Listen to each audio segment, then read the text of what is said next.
बिस्मिल्लाहिर्रहमानिर्रहीम। कल इमरान खान साहब के हमरा हम इस्लामाबाद हाई कोर्ट के अंदर पेश होंगे।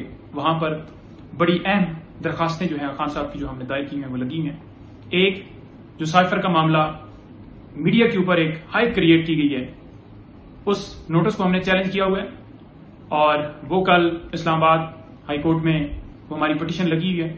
और दूसरा, उसी केस के अंदर हमने प्रोटेक्शन भी मांगी हुई है, क्योंकि खान साहब ने कल एफआईए के पास जाके इंक्वायरी जो है वो ज्वाइन करनी है, तो लिहाजा किसी तरह से वहां पर खान साहब की जो है वो गिरफ्तारी जो है वो ना हो जाए। और वो हम प्रोटेक्शन मांगेंगे कि हम कानून के मुताबिक, हमें क्योंकि नोटिस मिला हुआ है और कानून को फॉलो करते हुए हम जाग की इंक्वायरी जो है वो ज्वाइन करेंगे। लेकिन उससे पहले हम इस्लामाबाद हाई कोर्ट में ये दो पिटीशन जो अहम हैं इनमें खान साहब पेश होंगे और वहां जो हम कोर्ट है उससे इस्तदा करेंगे कि ये दोनों हमारी पिटीशन सुने और उसके ऊपर फैसला करें।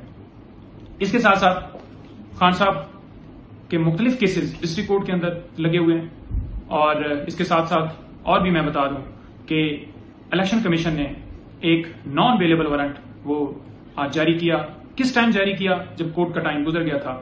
आप देख लें कि पहले ये सुनते थे कि अदालत की तौहीन हुई, तौहीन अदालत के नोटिस होते थे, लेकिन यहां पर तौहीन इलेक्शन कमीशन वो हुई है और ये पहली दफा हम देख रहे हैं। तो उसमें नॉन अवेलेबल वारंट निकले हैं खान साहब, उसमें भी वो इंशाल्लाह पेश होंगे इलेक्शन कमीशन में और वहां पर ये जो नॉन अवेलेबल वारंट है ऑटोमेटिकली खत्म होंगे, क्योंकि खान साहब वहां पे खुद सरेंडर करेंगे। इसके साथ साथ ये बता दूं कि आज भी हमने इस्तदा की थी इस्लामाबाद पुलिस से मुख्तलिफ मुकदमात जो कि कल के लिए लगे हुए हैं, उनमें इन्वेस्टिगेशन जो है खान साहब ने ज्वाइन करनी है और वो भी पेंडिंग है।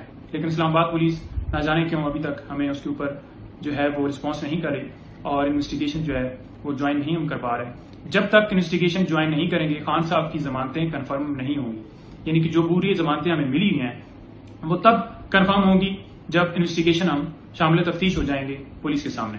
तो लिहाजा वहां